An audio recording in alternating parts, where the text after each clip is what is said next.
que está muy relacionada con la unidad que sigue, que es diseño de losas. Si bien no vamos a hacer un trabajo práctico de condiciones de servicio, sí entra, y escúchenme bien, sí entra en el bolillero para rendir el examen final de la materia. Y ya lo pusimos, eso se lo digo en general, la unidad 1, entran todas las unidades, digamos, la última mesa a un chico le pregunté propiedades del hormigón fresco y no sabía para dónde, no sabía ni siquiera decirme, escribir una curva de tensión de formación. O sea, cuando viene a rendir el final, entra todas las bolillas que están en el programa, haya tenido trabajos prácticos o no. ¿Estamos de acuerdo con eso? Bien. Entonces ahora, ya que los amenacé, ya que terminé de amenazarlos, ahora voy a poner a grabar la clase. Así no quedan pruebas. Bien. ¿Ya llenaron la pelo pincho? Ya están viendo los días de calor. Feliz día del estudiante. Fueron a hacer el picnic virtual. Hicieron un picnic por Zoom con sus amigos. Se pasaron el tetabric virtual. Bueno, entonces, empecemos con la clase. Hay, digamos, en la filosofía de diseño que nosotros aplicamos es por estados límites. O sea, nosotros definimos una serie de estados límites que no pueden ser superados, ¿no es cierto? Ahora, esos estados, porque si se superan, implican que la estructura no sirve a los fines que ha sido diseñada. Ahora, esos estados límites se separan en términos más generales en dos. En los estados límites últimos, que son los estados límites que están relacionados con el colapso de la estructura, donde nosotros queremos garantizar esa resistencia, que es lo que vimos hasta acá. Estado límite para los estados límites para el diseño a flexión, a compresión, a corte, etc. Y hay otro conjunto de estados límites, de situaciones que nosotros queremos controlar en la vida útil de la estructura, que son denominados estados límites de servicio, que no están relacionados con el colapso ni con la resistencia de la estructura, sino que están relacionados con garantizar que el uso de la estructura sea funcional al objetivo que la estructura tiene. Básicamente, lo que nosotros controlamos dentro de los estados de servicio son fisuraciones, deflexiones, vibraciones y fatiga. ¿Está bien? Una diferencia importante entre los estados últimos y los estados de servicio es que en las verificaciones de estados últimos, las cargas que se consideran son las cargas sin mayorar, o sea, las cargas en servicio. La verificación de fisuración, de flexión, etcétera, no se la hace para la carga más pesimista posible, que sería la carga mayorada, sino que se la hace para la carga de diseño sin mayorar, la carga de servicio. Entonces, muchas veces nos vamos a referir a las condiciones de una estructura en servicio. En esos casos estaremos hablando de carga sin mayorar, o en otros casos quizá hablemos de condiciones en estados últimos, y ahí estaremos hablando seguramente de verificaciones con cargas mayoradas. ¿Estamos hasta acá? Bien. Entonces, empecemos con algunos conceptos relacionados al control de fisuración.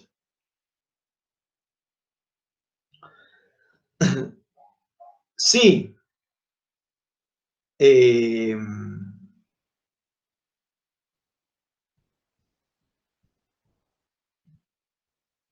Digamos, la primera pregunta que nos hacemos es si podemos de alguna manera estimar la carga a partir del cual un elemento se comienza a fisurar. Un elemento de hormigón. Bueno, si el elemento fuera de material homogéneo, ¿no es cierto? Fuera solo de hormigón, no de hormigón armado, entonces ustedes con las formulitas de resistencia y materiales podrían calcular las tensiones, el diagrama de tensiones, que si fuera un material homogéneo, la sección rectangular sería un diagrama bitriangular, y la fisuración se iniciaría en el momento en el que la fibra más traccionada se supera la resistencia a tracción. ¿Estamos de acuerdo con eso? Bien. Ahora, en el caso del hormigón, de las vigas de hormigón armado, de la losa de hormigón armado, no tenemos un elemento definido con un material homogéneo, sino que tenemos un elemento definido con dos materiales o definido con un material compuesto.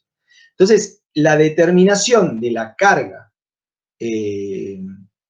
a partir de la cual se produce la fisuración es más compleja. Es tan compleja como sean los materiales. Por suerte, nosotros siempre consideramos que cuando las cargas son bajas y las deformaciones son bajas en los estados iniciales de carga, el comportamiento de los materiales es casi elástico. Entonces nosotros consideramos que el comportamiento es elástico. Y ahí podemos aplicar un método que permite resolver de manera simplificada y sencilla el análisis de secciones que están compuestas por materiales elásticos que tienen distintas propiedades, en particular distintos módulos elásticos. Ese método se llama método de la sección transformada. Básicamente, lo que hace este método es decir, bueno, si los materiales son elásticos, si el componente de los materiales son elásticos, lo que podemos hacer es reemplazar el efecto de las barras de acero por una sección de hormigón, que genere un efecto equivalente. ¿Sí? Y a esa sección, esta sección ahora será una sección definida por un solo material. Nada más, ¿cuál es el problema que tiene? Que tiene esta forma rara, ¿no es cierto? Porque donde estaba el acero, nosotros vamos a reemplazar al acero por un área de hormigón equivalente.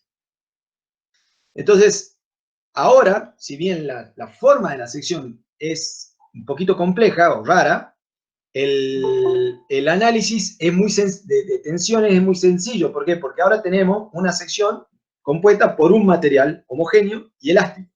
Entonces, si nosotros queremos determinar las tensiones y las deformaciones específicas en esta sección, bueno, tendremos que determinar el baricentro de esta sección y el momento de inercia de esta sección, pero que es fácil de determinar porque es una sección de un solo material. ¿Sí? ¿Cómo se consigue esa sección transformada, ese área transformada? Bueno, se consigue así. Nosotros suponemos, acá, perdón, acá no es sub S, es sub C. Nosotros suponemos, no es que suponemos, esto lo venimos diciendo desde el primer día, que si es válida la hipótesis de Bernoulli, entonces las deformaciones en las fibras de hormigón y el acero que están a la misma distancia del eje neutro, las deformaciones específicas son iguales.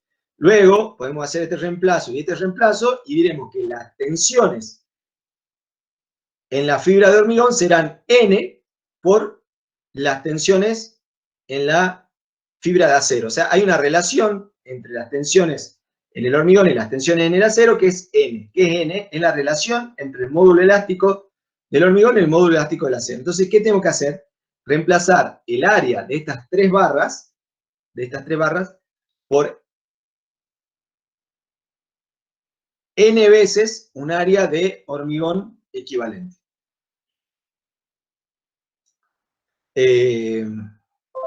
No lo tenía preparado para ustedes, pero si...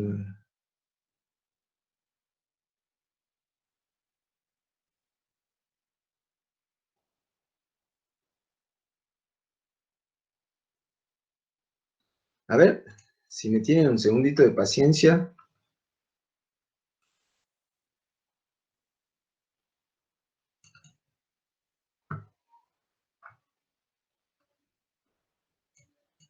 Acá tengo un grafiquito capaz que mejor, donde ilustro mejor la idea, digamos. Tenemos una sección de hormigón, ¿sí? Esta es la sección de hormigón armado, y reemplazamos los efectos del análisis, esta sección de hormigón armado, por una sección que tiene esta forma.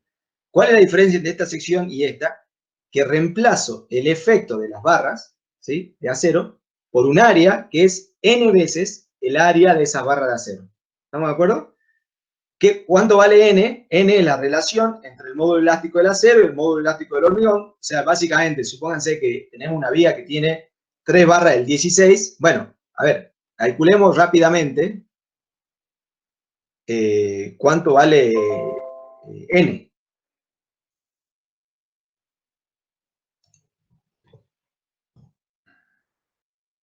Vamos a calcular rápidamente cuánto vale n. Para un caso cualquiera. Supongamos que tenemos un hormigón. Obviamente que n depende de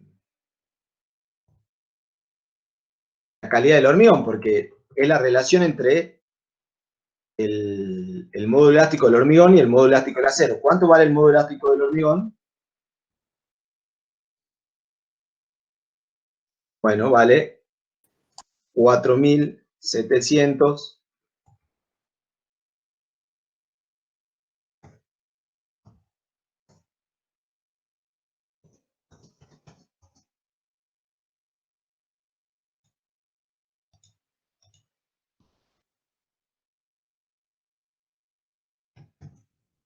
Ok. Entonces, supongamos que tenemos un H20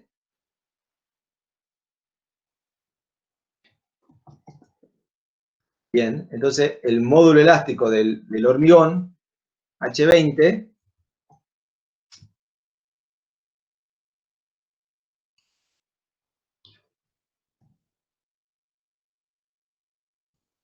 es 21.000 megapascales aproximadamente. Bueno, ¿cuánto vale el módulo elástico del acero? 200.000 megapascales o 210.000 megapascales, depende con quién hablen. Entonces, N es igual a el módulo elástico del acero dividido el módulo elástico del hormigón. Esto es para que tengan una idea de cuánto vale N, digamos. Entonces, fíjense, para un H20 vale 9, para un H25, ¿cuánto vale? 8, ¿sí? En ese orden, ¿ok? Entonces, supónganse que tenemos una viga que tiene 6 barras, 3 barras del 20, o sea, tiene 3 barras, digamos, el área de acero es 3 por 3.14 centímetros al cuadrado, y esto siempre me sale mal en este programa, centímetros al cuadrado, ¿así? Ok, perfecto. Entonces, ¿cuánto vale el área equivalente? ¿Cuál es el área equivalente de hormigón que reemplazará en nuestros cálculos a el área de la barra? Bueno, será a su vez por n, digamos. Tendremos que tener un área de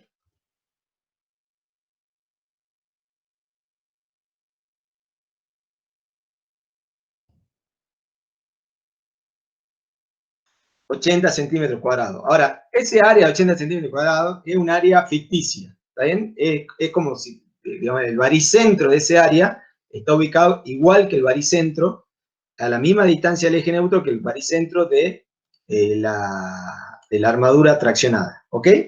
Entonces, fíjense, qué bueno que está el método de adsección transformada, porque ahora, yo trabajo con esta sección, y hay un arreglo más que podemos hacer, y es para no tener que calcular la inercia de la sección rectangular y restarle los circulitos. ¿Qué es lo que se hace? Se dice, bueno, la sección que yo le tengo que agregar a la viga, en realidad es n menos 1 veces el área de acero, porque así puedo considerar la sección llena. ¿Sí? Entonces, ahora todas las determinaciones del baricentro de esta sección son sencillos de realizar, digamos. ¿Cuál es el baricentro de esta sección? Bueno, si yo lo determino, tengo que tomar el momento estático con respecto a algún punto, por ejemplo, a fibra superior, Y bueno, yo conozco el baricentro de la sección rectangular, conozco el baricentro de la sección equivalente, porque está ubicada a la distancia D de la fibra comprimida, y puedo determinar el baricentro de esta sección equivalente. ¿Estamos de acuerdo? Entonces, fíjense, ahora que tenemos la inercia de la sección equivalente, podemos, a partir de las fórmulas que ustedes ya conocen, determinar, por ejemplo, la flecha que va a tener esta vida. ¿Estamos de acuerdo? ¿Se dan cuenta? Esto es muy sencillo. Ahora, ¿vale siempre? No, no vale siempre. Vale mientras las cargas son bajas y el comportamiento es elástico, y sobre todo, eso se verifica para cargas que están por debajo de la tensión de agrietamiento del hormigón. Entonces, ¿esto vale hasta cuándo? Hasta que la sección de hormigón se fisure. ¿Cuándo se fisura la sección de hormigón? Lo podemos calcular gracias también fácilmente. Podemos calcular el momento de agrietamiento, el momento a partir del cual la sección se fisura, de una manera muy sencilla, que es a partir del método de la sección transformada, digamos. O sea, el momento de agrietamiento será el momento, digamos, si nosotros estamos aceptando que hay un diagrama de tensiones. Esto, perdón. Ahí está. Si nosotros estamos aceptando que antes del agrietamiento, ¿se acuerdan de esta curva? Antes del agrietamiento es válida la hipótesis Bernoulli. Entonces, si tenemos una sección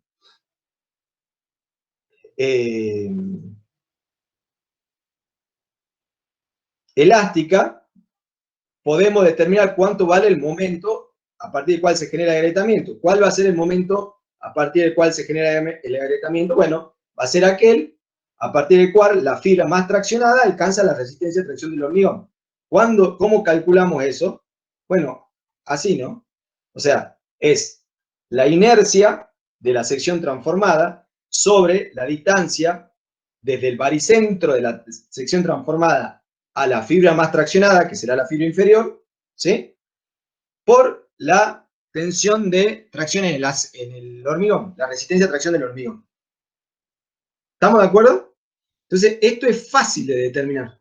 Esto es realmente fácil de determinar a partir de la sección transformada. Y ahí se termina el rango de aplicación de la sección transformada, porque a partir, para momentos superiores a este momento, que nosotros llamamos momento de agrietamiento, la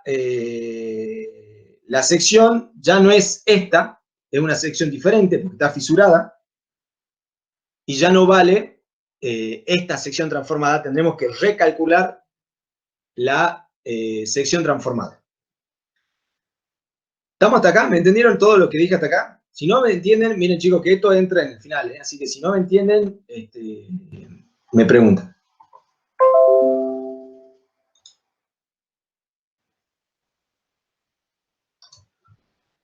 Ok.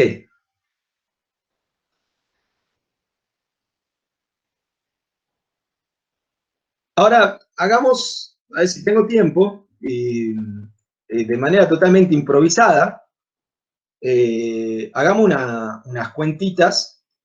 Hagamos unas cuentitas.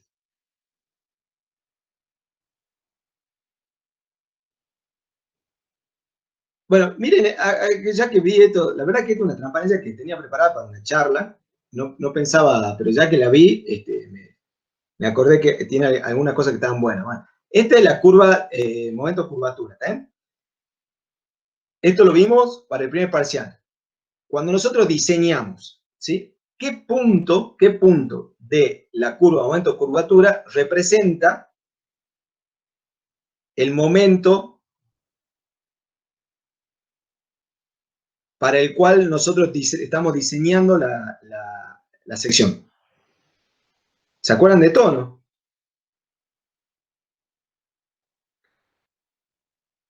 O sea, nosotros diseñamos a la rotura. Entonces, si esta es la curva, momento curvatura de la sección, ¿qué punto de esta sección representa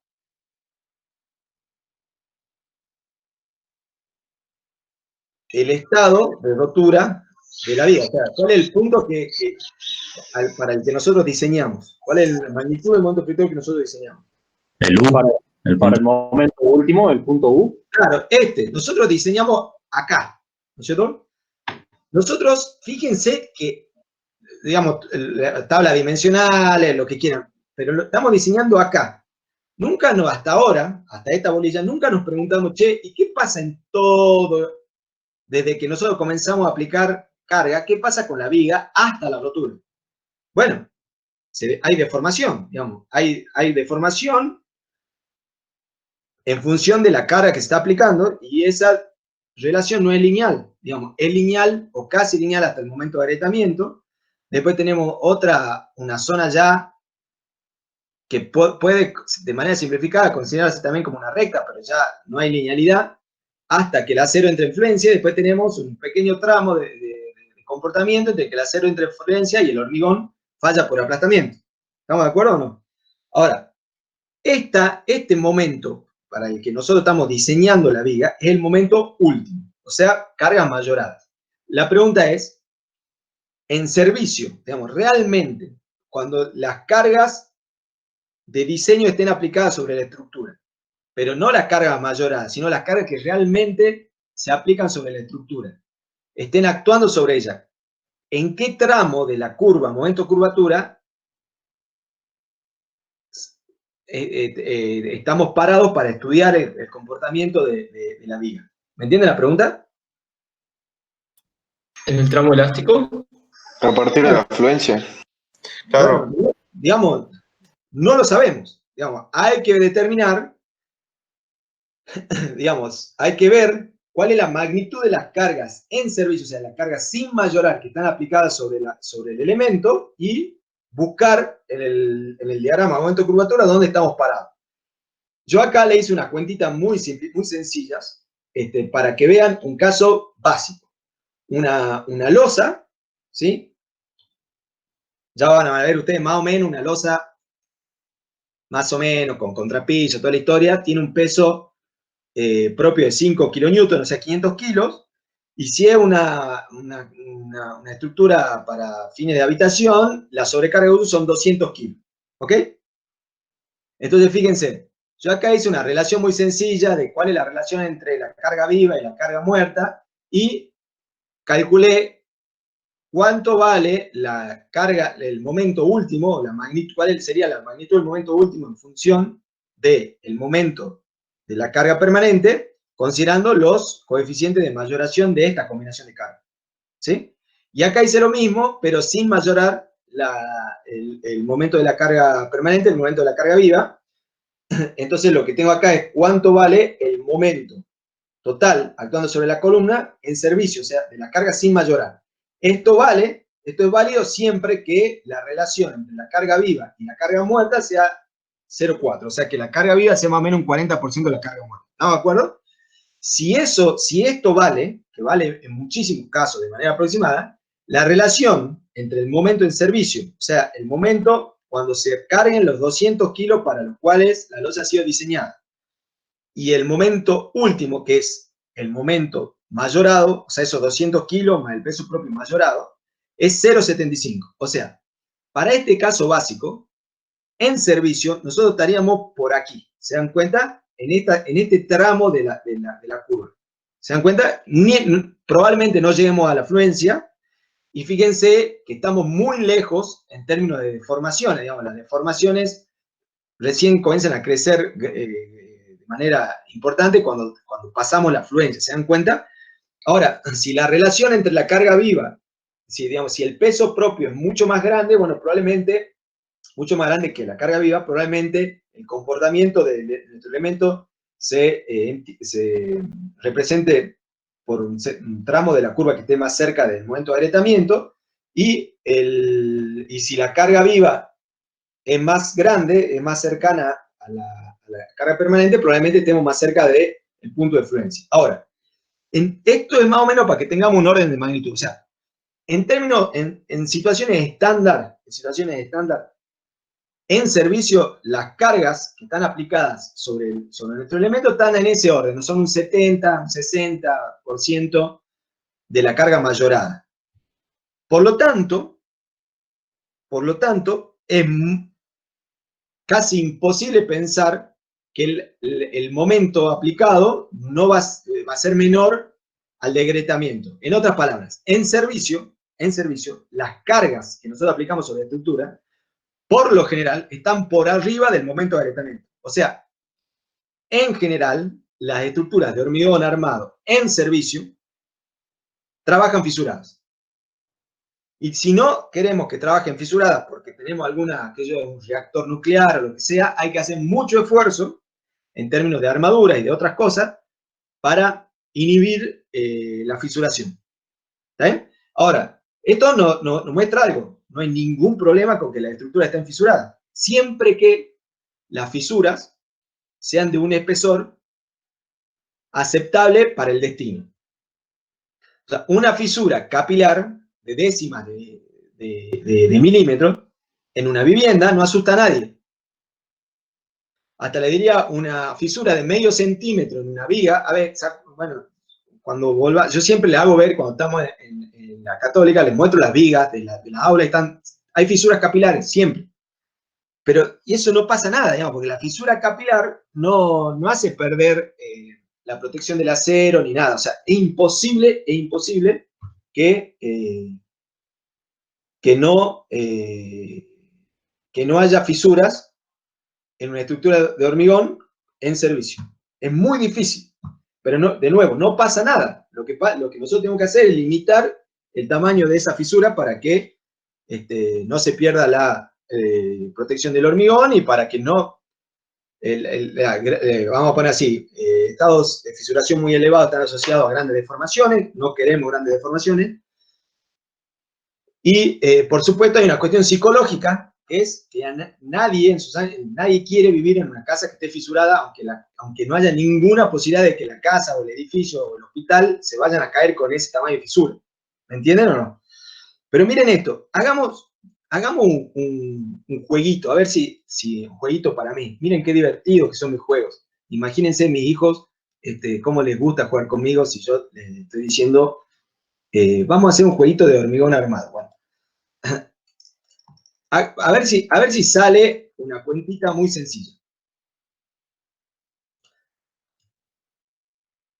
Yo lo que quiero ver, supongamos que tenemos, y discúlpenme que no haga ningún dibujo, si ustedes para el día del profesor universitario quieren hacer una vaquita y regalarme una tableta que yo pueda dibujar a mano alzada, no, le digo la verdad, no es que la necesite, digamos, pero si alguien quiere probar con un 10, tal vez le pueda ayudar. Bueno, supónganse que tenemos una viga de, qué sé yo, una viga estándar de 30 centímetros de ancho, ¿sí?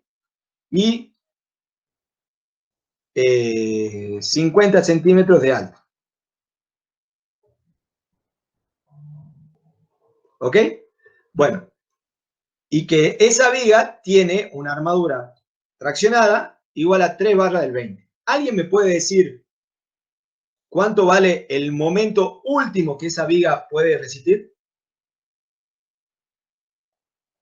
A ver, lo pensemos entre todos. Digamos, a esta altura del año, quiero creer que esto lo podemos resolver con tablas dimensionales o con fórmulas, digamos, no importa. ¿Alguien se anima? ¿Alguien por lo menos me dice una idea de cómo podemos empezar?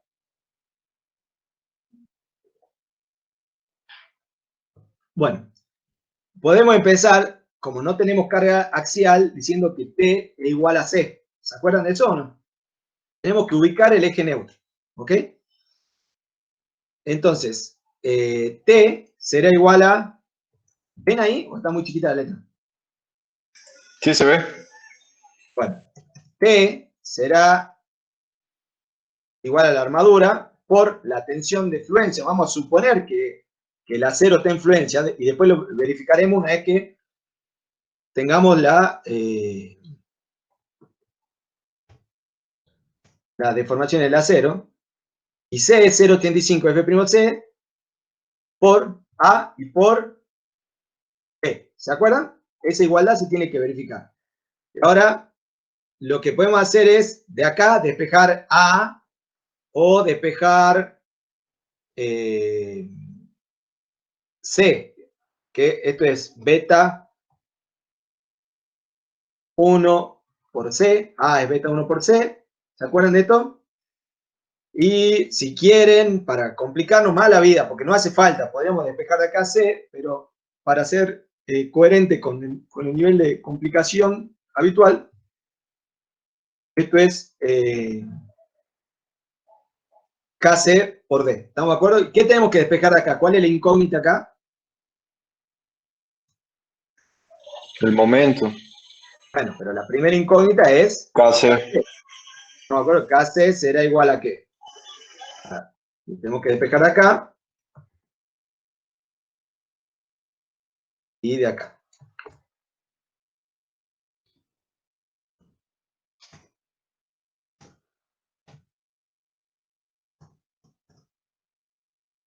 Okay, acá tengo que sacar esto. Perfecto. Listo. Ya tenemos KC, me falta la tensión de influencia en el acero. 420 megapascal. ¿Ok? Y beta 1, un hormigón H25 que estamos considerando ahí, vale 0,85. Listo. Ya, y D, vamos a suponer que D es 45 centímetros y listo. Ya está. Ahí tenemos KC. ¿Y ahora qué hacemos?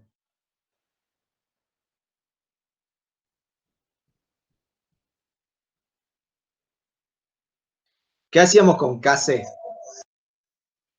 Buscamos KD. No. Bueno, había un KC crítico, o podemos sacar cuánto vale la deformación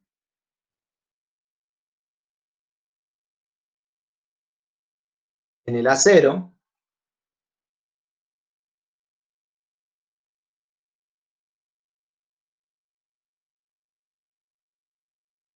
¿Sí? ¿Se acuerdan? KC vale esto, ¿sí? Y lo que tenemos que chequear es cuánto vale la deformación en el acero. Entonces, ¿quién me ayuda a despejar esto? Esto lo pasamos para allá. Alguien que me tire un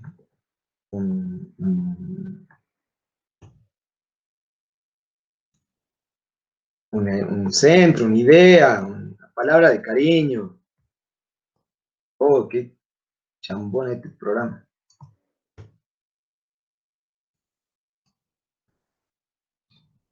Esto igual a sobre K sub C, ¿estamos de acuerdo? ¿Sí? Y de acá iremos, por lo tanto, si a esto le pasamos esto restando, esto será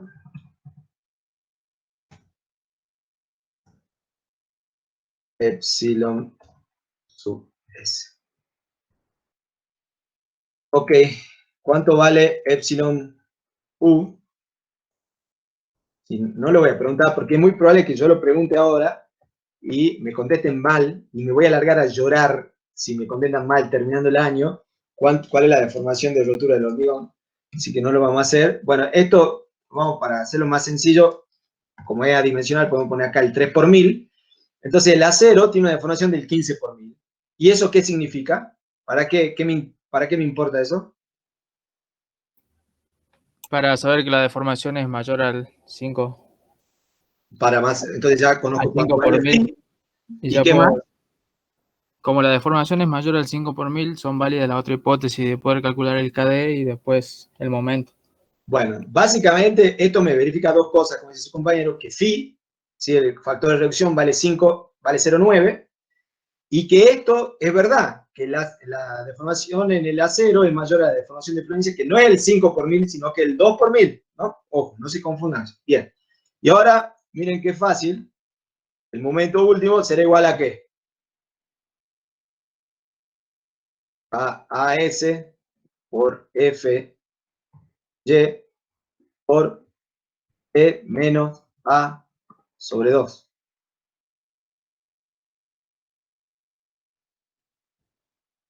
¿Estamos de acuerdo o no?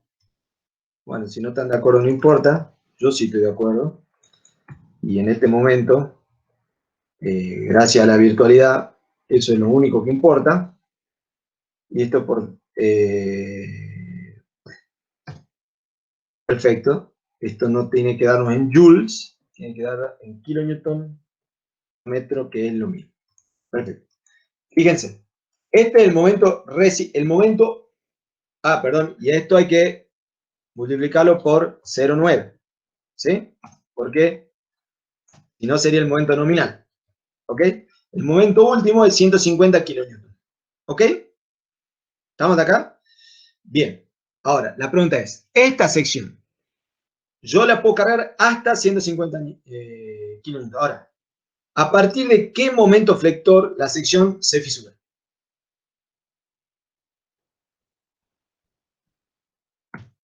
Bueno, volvamos para acá y tratemos de una forma muy, muy dura de calcular el momento de agrietamiento. Para calcular el momento de agrietamiento, no vamos a trabajar con esta sección que tenía 30 por 50, sino que vamos a trabajar con la sección transformada. ¿Ok? Entonces, lo primero que necesitamos calcular la inercia, determinar dónde está el baricentro de esta sección transformada y calcular la inercia de la sección transformada. ¿Ok? Entonces, veamos cómo hacemos eso. Ok. Entonces, tendremos que la inercia, yo le voy a poner así, de la sección transformada, vamos a poner así, la inercia de la sección transformada por el área, perdón, no la inercia, la ubicación del baricentro por el área de la sección transformada, ¿sí? Tiene que ser igual a ¿qué? A la posición del eje, digamos, midiendo desde la fibra más comprimida a la posición del eje neutro de la sección gruesa por el área de la sección gruesa de hormigón, más la distancia yo estoy tomando un momento estático respecto a la fibra más comprimida, entonces será más la distancia desde la fibra más comprimida al baricentro de la armadura por el área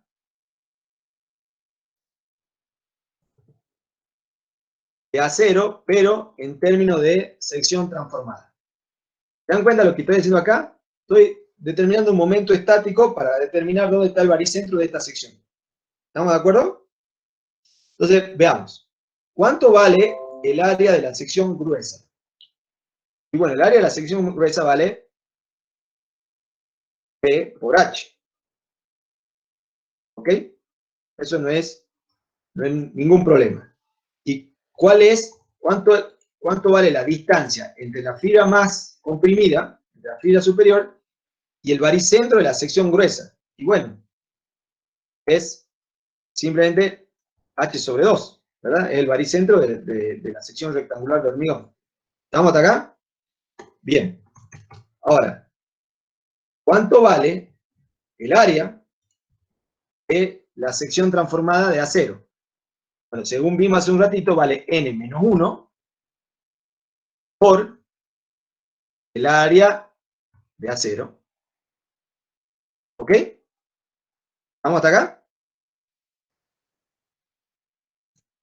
¿Y cuál es la distancia entre la fibra superior de la sección y el baricentro de la sección transformada de acero? Bueno, en este caso es D, digamos, vale lo mismo que D. ¿Me siguen? Bueno, ¿y cuánto vale el área de la sección transformada total? Bueno, vale el área de la sección gruesa de hormigón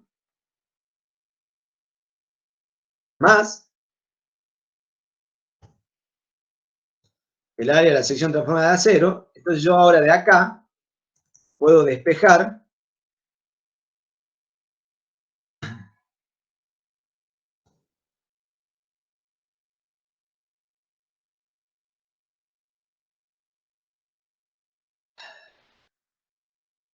debería poder despejar. ¿Dónde está n? ¿Qué pasó con n? Ah.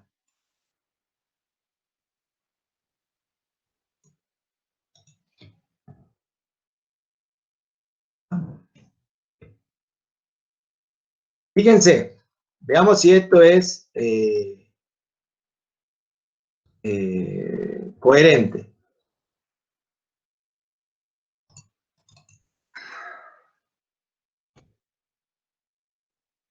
Bien. El baricentro de la sección transformada, para ustedes, así de manera general, tiene que estar por arriba o por debajo del baricentro de la sección gruesa, de la sección rectangular. ¿Por debajo? Por debajo, Por claro, debajo. porque la presencia de la armadura y la sección transformada me tiran el baricentro, el centro de inercia de la sección para abajo. Y eso se verifica, fíjense que el baricentro de la sección transformada es 0, está a 20, casi 26 centímetros de la fibra superior, mientras que el baricentro de la sección... ¿qué pasó? Ah, no son cuadrados. Mientras que el baricentro de la sección gruesa está h sobre 2, que en este caso es 25 centímetros, o sea, está 1 centímetro por debajo. O sea, fíjense esto, es muy importante. Depende de la cuantía, el peso que tiene la armadura sobre la sección transformada. Depende de la cuantía y la calidad del hormigón, ¿cierto? O sea, si yo en vez de tener 3 barras del 20, tuviera 10 barras del 20, bueno, obviamente el baricentro baja un poquito más. ¿Se dan cuenta? Bueno, pero volvamos acá. Tenemos 3 barras. Bueno, entonces ya tenemos. ¿Y ahora para qué hicimos esto? Bueno, ahora que tengo el baricentro de la sección, aplicando Steiner, puedo determinar la inercia de la sección transformada. ¿Alguien me tiene un centro y me dice cómo podemos calcular la inercia de la sección transformada?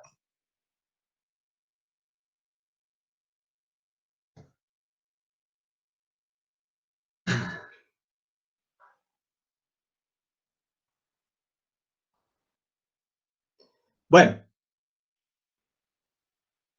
tendremos que sumar la inercia de cada, primero de la sección gruesa y después de la sección transformada a cero, respecto a su baricentro, más el área de la sección gruesa por la distancia entre el baricentro de la sección transformada y el baricentro de la sección gruesa.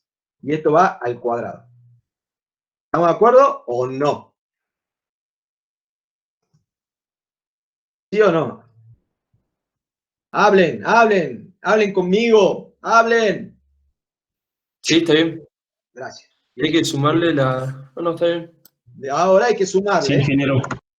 Perfecto. Y ahora hay que sumarle, esto sería la inercia. Lo que tengo hasta acá sería la inercia de la sección gruesa de hormigón, ¿sí? La sección rectangular, respecto al baricentro de la sección transformada. Y ahora a esto le tengo que sumar la inercia del área equivalente de acero respecto a la sección transformada. Ahora, tendría que ser la inercia de la sección de acero transformada más el área de la sección de acero transformada por la distancia entre el baricentro de la sección transformada de acero y de la sección transformada total. Ahora, acá hay una trampita que vamos a hacer, que es que la inercia del acero con respecto a su baricentro, vamos a considerar que es despreciable, porque es muy chiquito, realmente va a dar un número muy bajito. Si nosotros calculamos la inercia de la sección de acero y la multiplicamos por n, esto da un número muy bajo, entonces esto lo despreciamos, ¿ok? Y listo. Entonces, ¿qué es lo que nos está faltando acá? Calcular antes la inercia de la sección gruesa de hormigón, porque no... Entonces, yo a veces le estoy poniendo G, a veces le estoy poniendo... Profe, ¿no falta el cuadrado en la segunda distancia? falta el cuadrado, y ya mismo me salta un error ahí. Perfecto. ¿Quién fue? ¿Quién fue? ¿Quién dijo eso? Yo, profe. ¿Quién es yo? Simón Villagrán, mi gran amigo Simón Villagrán. Cámara apagada, voz en off, Simón Villagrán. Traidor, Simón. ¿Por qué traidor? Tiene la cámara apagada. Pero el que está diciendo que tiene la cámara apagada también tiene la cámara apagada. No, está prendida. Ah, bueno. Simón Villagrán, ¿por qué tenés la cámara apagada? ¿Tenés miedo que te hagamos bullying? No, profe, ya la aprendí. Listo. Fíjense, esto es muy interesante.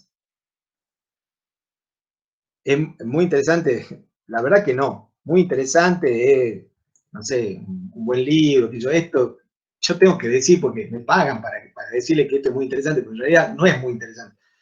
¿Es útil? Sí, es útil, pero interesante, así como, qué interesante, oh, no, la verdad que a mí no me parece. Fíjense, esta es la inercia de la sección gruesa y esta es la inercia de la sección transformada. Veamos la relación entre ambas.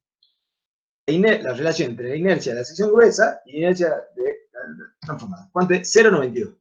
O sea que tenemos una ganancia de casi un 10, o una pérdida, depende de cómo lo vean, de un 10% de la sección. ¿Ok? Entonces, fíjense, si yo quiero determinar la flecha y la viga es simplemente apoyada o bien postrada, bueno, ya tengo la inercia de la sección transformada y ya puedo aplicar esta fórmula. ¿Se dan cuenta? Cualquiera de estas fórmulas. Ya podemos calcular la flecha de una viga siempre y cuando el momento aplicado no supere el momento de agrietamiento. Ahora lo que vamos a tratar de responder la pregunta del millón. ¿Cuánto vale el momento de agrietamiento? Todo este lío lo estoy haciendo para eso. ¿Cuánto vale el momento de agrietamiento? Bueno, vale W por la resistencia a tracción del hormigón. ¿Se acuerdan de esta formulita de resistencia de materiales? W o S, depende ¿Y esto qué es? Es la inercia de una sección sobre la distancia entre el baricentro y la fibra más traccionada, ¿sí? Que será H menos I TR en este caso. ¿Estamos de acuerdo o no? Ese es el módulo de la sección. Para una para una sección cuadrada, el módulo valía B por H al cuadrado sobre 6. ¿Se acuerdan eso o no? Es el módulo resistente de una sección. Bueno, acá, ¿y esto de dónde lo sacamos? De la inercia sobre la distancia entre el baricentro de la sección y la fibra más traccionada. Si no se acuerdan de esto, les recomiendo que vuelvan a leer los apuntes del ingeniero Quintero. ¿Ustedes ya tuvieron clase con Quintero o con quién tuvieron clase?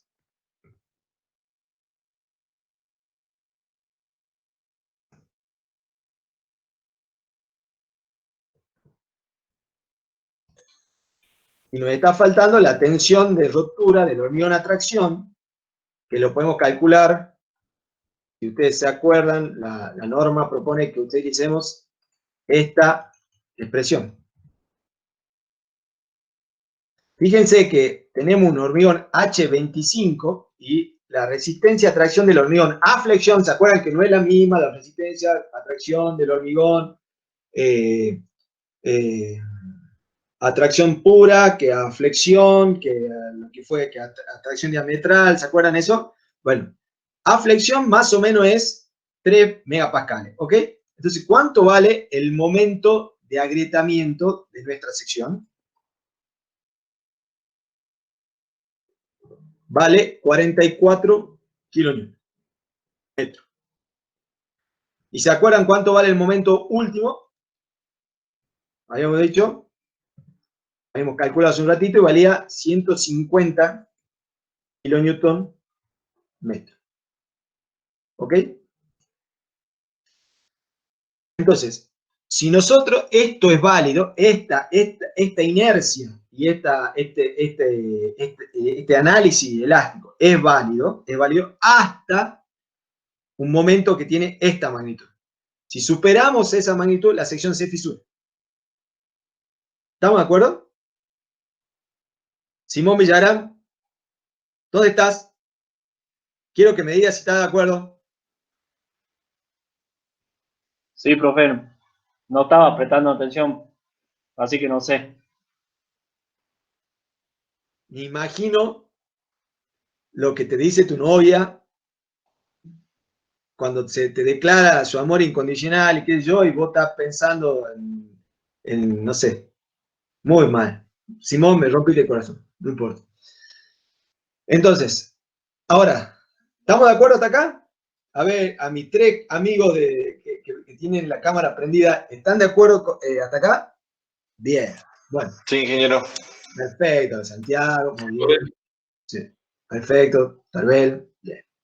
Entonces, ahora, esto ya nos pone más o menos, yo hago los números primero para graficar el procedimiento, que se los podía pedir en el final, y además para ponernos más o menos, cuando las cosas las vemos con números, son más reales, digamos, ¿cierto? Entonces, este es el momento flector, este es el momento que se produce el agrietamiento. Ahora miren esta pregunta que le voy a hacer. ¿Cuánto vale la tensión en el acero cuando el momento que aplicamos es igual al momento de agrietamiento? ¿A alguien se le ocurre, esto no lo estoy presionando, pero si a alguien se le ocurre y me puede decir cómo podríamos calcular la tensión en el acero utilizando el método de la sección transformada, tiene una idea y yo lo escucho.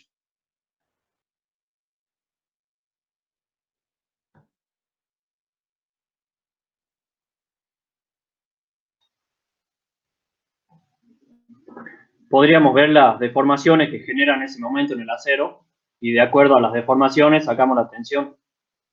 Bueno, bien, Simón, por lo menos habla, así que te aplaudo, Simón, por eso. Te saludo. Vamos todavía. Bueno, hay que aplicar, es una sección lineal, o sea, acuérdense que sigma de una sección igual al momento dividido la inercia por la distancia de la fibra que nosotros queremos analizar con respecto al baricentro de la sección. ¿Se acuerdan de esto o no? Es de resistencia de material. Entonces, si el momento acá es el momento de agrietamiento, ¿sí?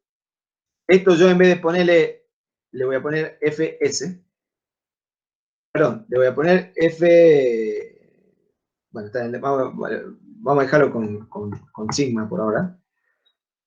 La inercia tendrá que ser la inercia de la sección transformada. ¿Y cuál es la distancia entre la fibra a la cual nosotros queremos calcularle la tensión y el baricentro de la sección transformada? ¿Cómo la calculamos? Y bueno, será D menos el baricentro de la sección. ¿Estamos de acuerdo o no?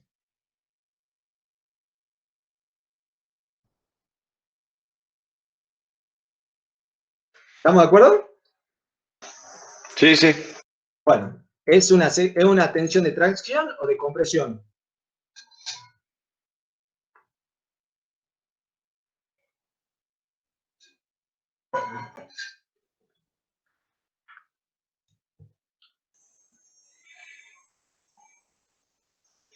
¿De tracción? Y de tracción está por debajo del eje neutro en una vía que tiene un momento positivo. ¿Ok? Bien. Ahora, esto es la tensión en el hormigón, en la sección de hormigón transformada. O sea, para calcular la tensión en el acero, nosotros tenemos que hacer n veces ese valor. ¿Sí? Porque es el método de la sección transformada. ¿Se acuerdan? Eso lo vimos en nuestra transparencia hace un ratito. Bien. ¿Cuánto da esto?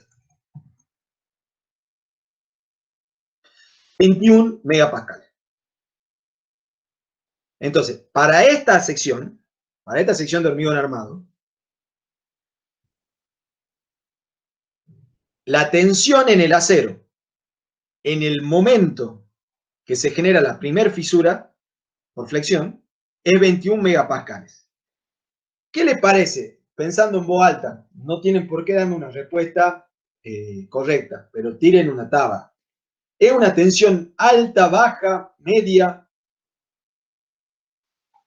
Baja, Baja, ¿por qué, Simón? porque el acero entra en fluencia recién al 420 y al 20 ya me aparece la fisura.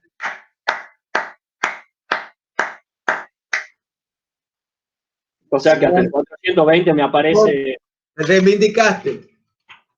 Te reivindicaste. Mira lo que tengo para vos. Tomá. Un bonobón. Cuando lo veamos, te lo doy. Estuviste muy bien. Entonces, fíjense, en el momento de que se genera la primera fisura, el acero tiene tensiones bajas. Entonces, esto nos lleva a la siguiente conclusión. Supóngase que yo, porque no sé nada de hormigón, digo, no, mira, yo voy a diseñar estructuras de hormigón, pero yo no puedo tolerar fisuras. No puedo tolerar fisuras, porque la fisura implica rotura. Entonces,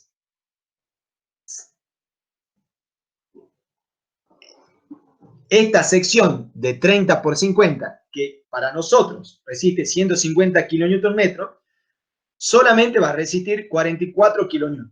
¿Ok?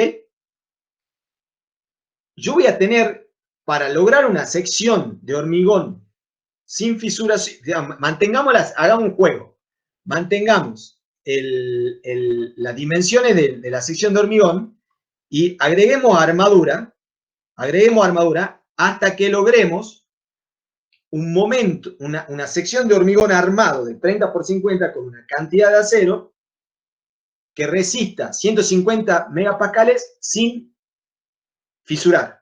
¿Me entienden la idea? Bueno, entonces, si yo quiero lograr eso, voy a tener que comenzar a agregar acero, porque esta sección de 30 por 50 solamente resiste 44 kN y ya se fisura. Entonces acá, que yo tendré que poner 20 barras, a ver, si pongo 20 barras,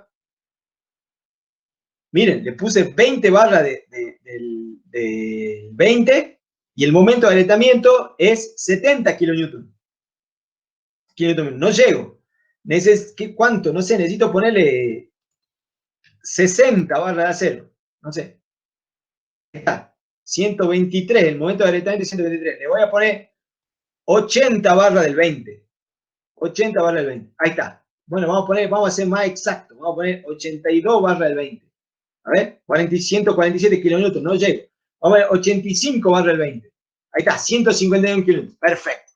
Fíjense, entonces, si yo no puedo tolerar fisuración, para resistir los 150 kilonewtons que resiste la sección fisurada, tengo que colocar 85 barras del 20 en la sección. Y recién ahí logro una sección que no se fisura y que resiste 151 kilonewtons.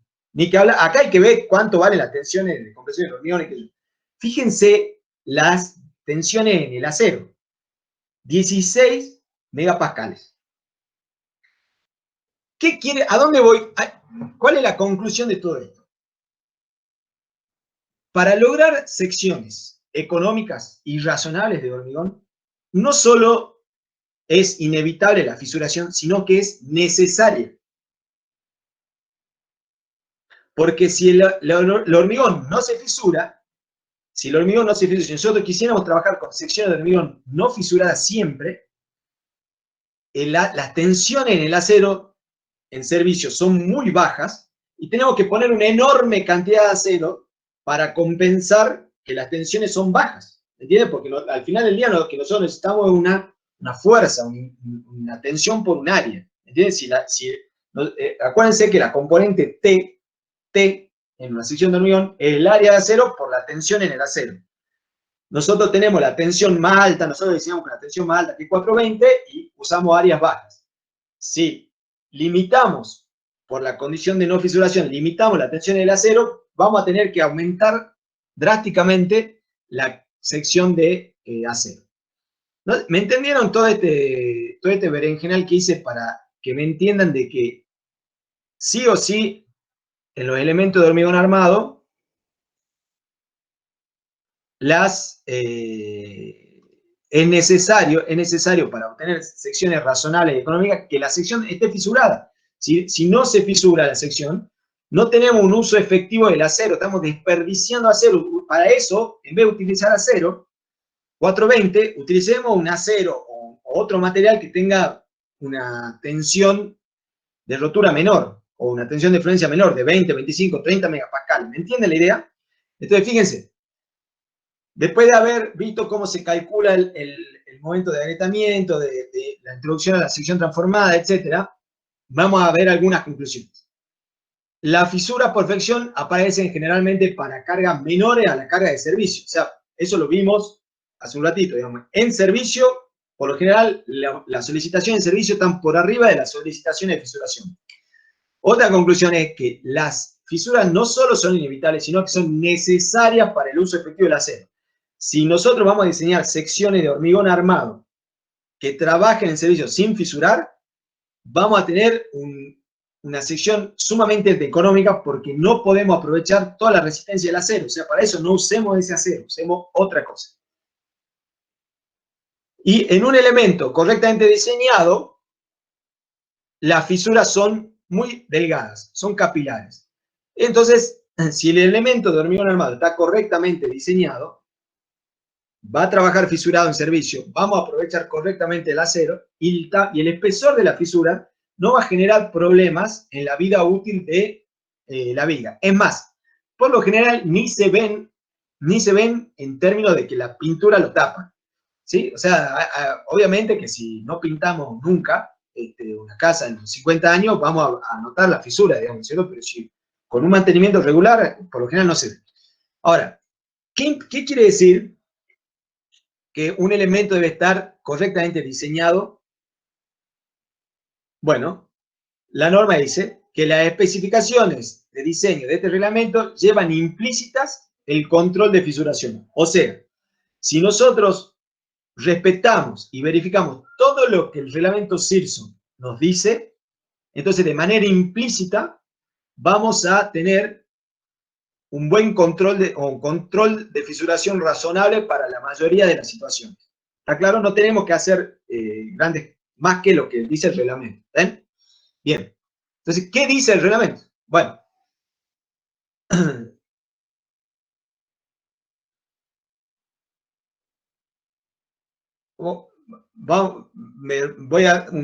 Doy un paso para atrás. ¿Qué decía el reglamento? A ver, ahora el reglamento dice, verifique todo lo que se indica en el reglamento y ya es suficiente. Pero antes, el reglamento proponía una fórmula para calcular el espesor de las fisuras, para predecir el espesor de fisuras. La fórmula es, hay muchas fórmulas para predecir el espesor de fisura, la más difundida es esta de Gergely y Lutz y Frosch. Yo la verdad que siempre me refería a ella como la de Lutz, capaz que porque es el apellido más fácil de los tres, pero es una fórmula para predecir el espesor de fisura muy conocida y depende del tipo de armadura, si la armadura es nervurada, no es nervurada, de la tensión en el acero, la tensión en el acero en servicio, no la de fluencia, de la distancia entre la barra y la superficie del hormigón y de la distribución de armadura, de la separación de armadura. Todos estos factores están dentro de esta fórmula. Ahora, ¿qué pasa? Con esta fórmula uno puede predecir espesores máximos de fisura en un elemento. ¿Por qué se sacó del reglamento? Porque esto daba como una sobreconfianza a los ingenieros y decían, mirá, yo aplico la fórmula y puedo calcular el espesor de una fisura. Ahora, esto no es verdad. O sea, esta fórmula nos da una idea, nos da un orden de magnitud del espesor de fisura esperable. Pero, ciertamente, en hormigón armado es imposible de determinar con precisión el tamaño de las fisuras en servicio de un elemento. ¿Por qué? Porque en un elemento se pueden generar, por ejemplo, 5 fisuras de 1 milímetro o una fisura de 5 milímetros para la misma carga o lo que fuera. Digamos, una vez que comience, porque las fisuras se generan, se inician en lugares donde hay o concentración de tensiones o debilidades en los materiales, el material no es homogéneo, o sea, es imposible que nosotros en un ensayo o en una estructura, digamos, acá se va a generar la fisura. No, hay que ver, digamos, hay que ir cargando y van a aparecer fisuras. Estas fórmulas, por lo tanto, no nos permiten predecir exactamente el espesor de la fisura, sino tener un orden de magnitud. Y fíjense, esta tablita está en un manual del ACI y nos dice, a mí me gusta que la vean, porque nos dice más o menos cuáles son los espesores de fisura aceptables para distintas condiciones de exposición. Por ejemplo, para estructuras al aire seco, es aceptable una fisura de 0,41 milímetros, o sea, un poquito menos de medio milímetro. Si hay humedad, 0,3 milímetros. Si hay químicos descongelantes, 0,18.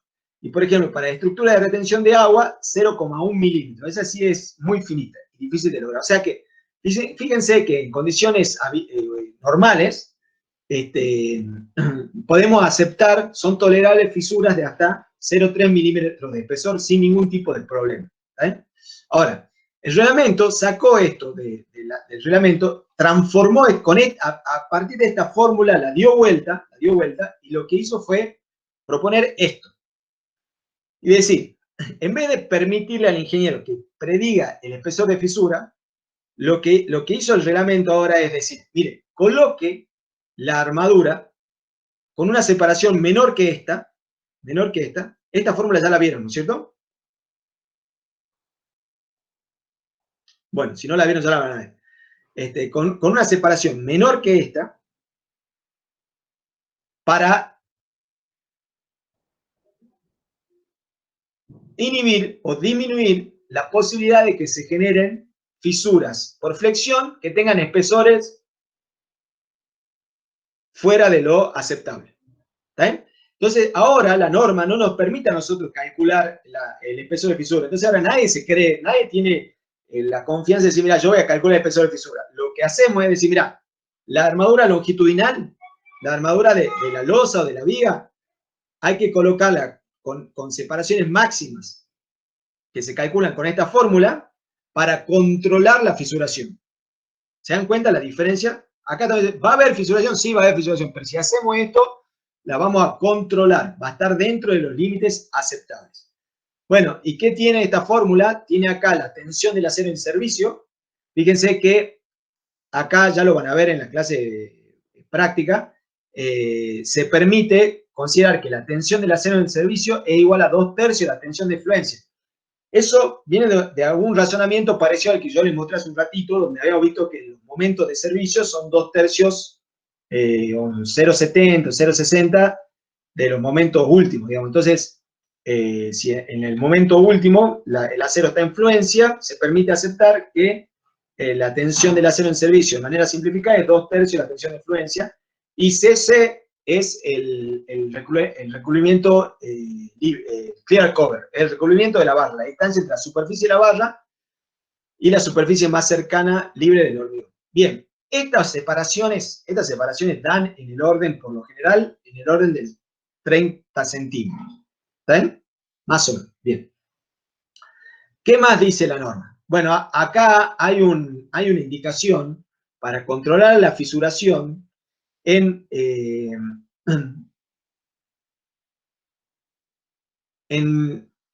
la zona de momento negativo de vigas que son hormigonadas en conjunto con la losa.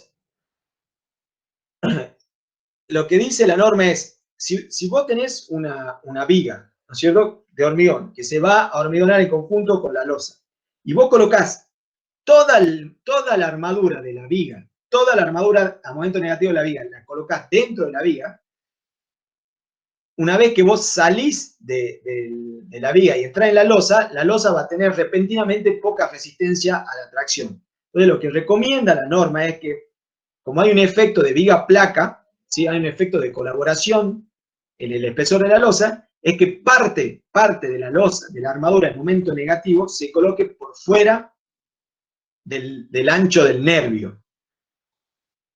En un ancho colaborante, si se quiere llamar así, igual a la longitud de la viga sobre 10.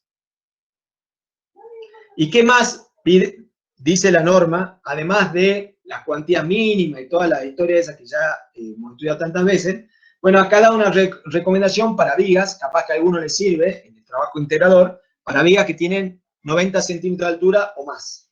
No, para esas vigas, la norma pide que se coloque armadura en las caras laterales.